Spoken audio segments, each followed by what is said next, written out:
Hey guys, so today I'm going to be making a deathmatch guide, or like how to get the most out of deathmatch, because I feel like this is actually a pretty common thing just from making videos from you guys telling me stuff, that using or utilizing deathmatch properly and getting the most out of it might be a little difficult, especially for like newer players. So I just kind of like break down why you want to use deathmatch and then what ways we can go about actually getting the most out of deathmatch. So deathmatch is a tool, right? It's a tool that we can use just like the range here. I'm actually in the range. I'll explain why I'm in the range and not in a deathmatch game in a second. So it is a tool, meaning we can use it and we can use it to get better at the game. This doesn't mean if we play deathmatch once before a comp game, it's going to make us have god tier aim, or that if we play deathmatch each day, it's going to make us a god at Valorant, because that's just not what it does. But what deathmatch is good for is practicing certain aspects of the game. Um, and we'll talk about each of these categories that I've broken down into here in a second. But they make us better at specific things in Valorant that can transfer into competitive. So before we start, the biggest problem I think with deathmatch is that um, people play deathmatch like it's a separate game mode. Like they kind of play it like, you know, I'm just gonna run around and shoot people. Like that's fine, but focus on something you want to get better at, right? Like that's the whole purpose. That's the whole purpose. If you want to get better at Valorant, you want to play comp. I mean, if you play deathmatch just to play deathmatch, good for you. But like most people, whenever you play deathmatch, you should focus on a specific core part of mechanic of the game that you currently lack in, or you currently want to get better at. And so I've broken it down into three categories, like I've said. So these three categories are movement, positioning, and peeking. There's probably more categories you could come up with, but these I think are the main three. So we'll talk about peeking first. Peeking, this can mean a lot of things. You're probably gonna be jump spotting and deathmatch. You probably don't really need to know that first if you're talking about the first things you should learn about peeking. So the first things we want to learn about peeking are gonna be just the differences in peeking. So you have wide swinging, like this. She's basically just running out from a corner, just full swinging with the intention of taking a fight with someone. That is what wide swinging is. So jiggle peeking or shoulder peeking is like this. You're gonna slightly peek out, just enough to see your enemy and kill them. Um, so that's shoulder jiggle peeking. And also one thing to note here is if you're closer to the wall, it's actually worse for you. It'll make it easier for these people, the enemy player on the other side here, to kill you, as compared to if you're all the way out here and you swing it like this. This will give you either an even matchup or an advantage, depending on the enemy's spot.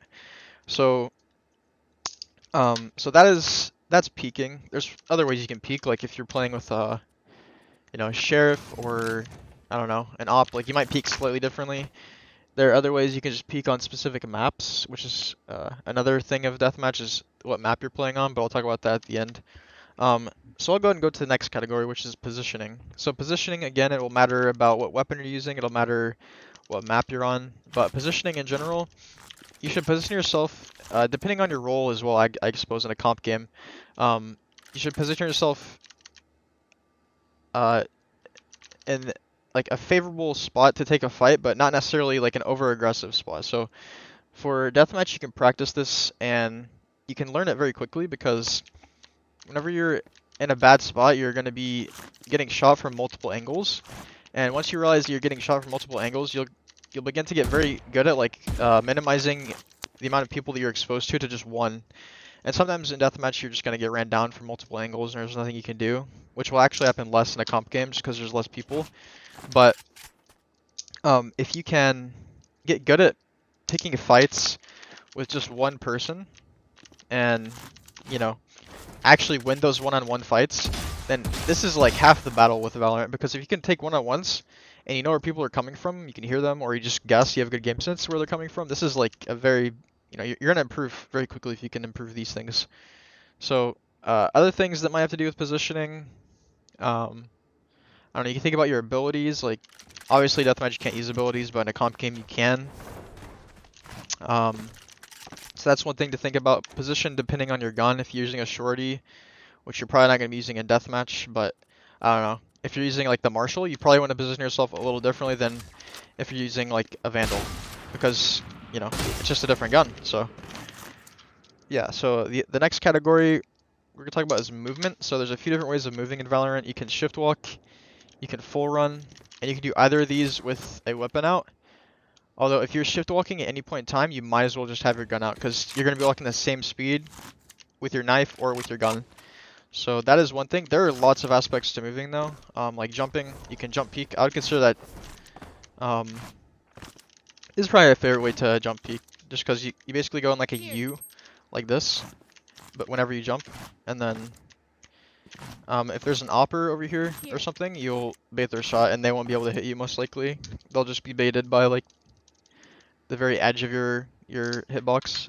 Um, so other aspects of movement, think about other abilities. Um, and yeah, this also kind of ties into peeking, I suppose, because you know whether you want to full swing out like this or just kind of jiggle peek. That kind of ties into movement as well. It doesn't really matter how much I break down these categories. Basically, realize that there are these important categories to get good at Valorant, and identifying which ones you currently slack in or you currently worsen, or which ones you're even better at than others is very good because then you can focus your attention on ones you will be very good at improving, or you'll benefit from a lot if you practice them in deathmatch. So you basically want to pick one of these things to focus on in each deathmatch game, and you could do this for multiple deathmatch games in a row for like the same thing, or you can alternate and go back and forth between two or something like that, or you try to do two things in one game. But the biggest, most important thing you want to make sure that you're doing is doing these things in comp as well. Once you practice these things in deathmatch, you want to transfer them to comp. Like it's no different. It's still the same game. You're still fighting people. You're still trying to, win as many fights as you can. You just do it in comp with, a little more caution because you're playing a comp game. Like, there are rules in comp. You don't just run around and shoot people. Obviously, you must know that the rules of Valorant. The spike is the objective, not just running around shooting people. But still, the general weapon mechanics and movement mechanics, peeking mechanics, they all apply. So that leads me to my last point, which is what map you're playing on in deathmatch and what weapon you want to use. We already kind of talked about the weapons.